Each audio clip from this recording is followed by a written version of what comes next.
आपण मगापासून जे 2-3दा उल्लेख झाला की कर्ज आम्हाला प्रत्यक्ष मिळत नाही बँकेत, तर त्यामध्ये एक मूळ कारण असं की बँक हा सेफ प्ले करायला जातात की थकबाकी राहू नये, आम्ही NPS जाऊ नये. तर केंद्राची जी क्रेडिट गॅरंटी स्कीम आहे, जी बँकाचं कर्ज अडचण झालं तर केंद्र सरकारकडून त्यांना पैसे मिळतात, ती लिमिट त्यांनी MSMEसाठी डबल केलेली आहे. तेव्हा जे पूर्वी मायक्रो स्मॉलसाठी 5 कोटी होती, ती 10 कोटी केलेली आहे. म्हणजे 10 कोटीपर्यंतच्या कर्जाला क्रेडिट गॅरंटी मिळणार आहे. त्यामुळे बँका मुक्त असते 10 कोटीपर्यंत कर्ज देऊ शकतील विदाऊट टेन्शन. आणि स्टार्टअपसाठी ही लिमिट 10 कोटीची 20 कोटी केली आहे, कारण स्टार्टअपमध्ये NPAचं प्रमाण जास्त आहे. ते स्टार्टअपला बूस्ट करण्यासाठी हा एक चांगला निर्णय आहे.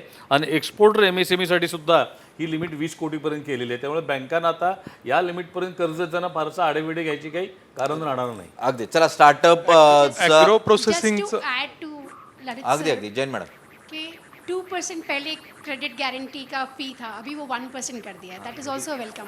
दोन्ही दृष्टीने त्याने फेवरेबल केलेलं आहे. अगदी. मग क्रेडिट गॅरंटी ही सगळ्यात महत्त्वाची होती, कारण कोलॅटरल द्यायला म्हणून स्टार्टअप सुरू करायचं तर यार कोलॅटरल असतं तर बाबा तुझ्याकडे कशाला आलो असतो. त्यामुळे कोलॅटरल नसतं आणि मग तिथे अडचण होते मुख्यतः. मी वाळिंबे सरांकडे जातो, मग सोनवणे तुमच्याकडे येतो. वाळिंबे सर, या स्वरूपातले जे बदल दिसत आहे मूलभूत अशा स्वरूपाचे, मी टिळक सरांकडे पण जाणार आहे.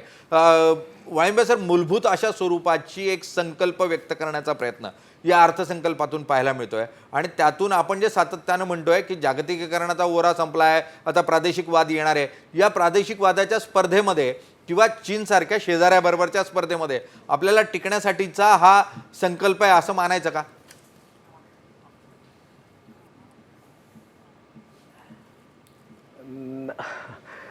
नाही, हे असं मला असं वाटतं की निलेश ते फार मोठं स्टेटमेंट होईल.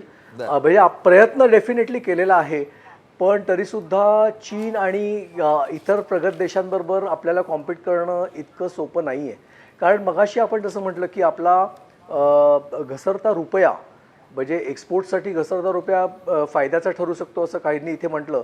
परंतु झालं आहे असं की आपण 2 वर्षापूर्वी जी काही एक प्रणाली आपण एक्सेप्ट केली होती की ज्यामुळे आपला रुपयाचा दर आपण आर्टिफिशियली थोडा वर ठेवून, ज्यामुळे म्हणजे आपल्या ह्या मोठ्या इंडस्ट्रीजना फॉरेन कमर्शियल बॉरोइंग म्हणजे FCB हे थोडंफार स्वस्तात मिळत होतं. आणि त्याचा आपल्याला अशी अपेक्षा होती की त्यामुळे पब्लिक प्रायव्हेट पार्टनरशिप वाढतील आणि PPP होऊन जास्त इन्व्हेस्टमेंट इन्फ्रास्ट्रक्चरमध्ये होईल. प्रत्यक्षात या मोठ्या उद्योगधंद्यांनी काय केलं की त्यांनी FCB आणली. FCB म्हणजे तिकडून बॉरो केलं स्वस्त दरात आणि भारतातली लोन्स फेडून टाकली, जी हाय रेट लोन्स होती आणि त्यांची प्रत्यक्षात इन्व्हेस्टमेंट झालेली नाही आहे. आणि जरीसुद्धा आतासुद्धा आपण तसे प्रयत्न करतो की आता जसं टॉय मॅन्युफॅक्चरिंगला त्यांनी सांगितलं की आपण मोठं हब बनवू भारतामधलं. आपला प्रॉब्लेम असा होतोय की मॅन्युफॅक्चरिंग कॉस्ट ही कंट्रोलमध्ये आणणं खूप आवश्यक आहे. आणि जोपर्यंत मॅन्युफॅक्चरिंग कॉस्ट आणि इतर टॅक्सेस जरा स्पेसिफिक पूर्ण एक्झम्पशन जोपर्यंत त्यांना मिळत नाही किंवा त्यांची जोपर्यंत कॉस्ट ऑफ प्रोडक्शन कमी होत नाही, तोपर्यंत त्यांना एक्सपोर्ट मार्केटमध्ये कॉम्पीट करता येत नाही. आणि याच्यात फक्त कॉस्ट हा फॅक्टर नाही आहे, याच्यात 2-3 फॅक्टर आहेत. एक म्हणजे क्वालिटी, दुसरं म्हणजे टेक्नॉलॉजी आणि तिसरी म्हणजे प्रोडक्शन कॅपॅसिटी. हे तिन्ही जेव्हा एकत्र होईल आणि त्यात मी जर कॉम्पिटिटिव्ह दराने आम्ही जेव्हा एक्सपोर्ट करू शकू, तेव्हाच आपण असं म्हणू शकू की मी थोडाफार चायनाच्या बरोबर चायना मुळात चीनची स्पर्धा म्हणजे कसं, आता चायनासाठी आपण थोडीफार थेट करू शकू का असं. अगदी चीन हा म्हणजे डेव्हिड अँड गोलियतच्या कथेसारखी कथा आहे.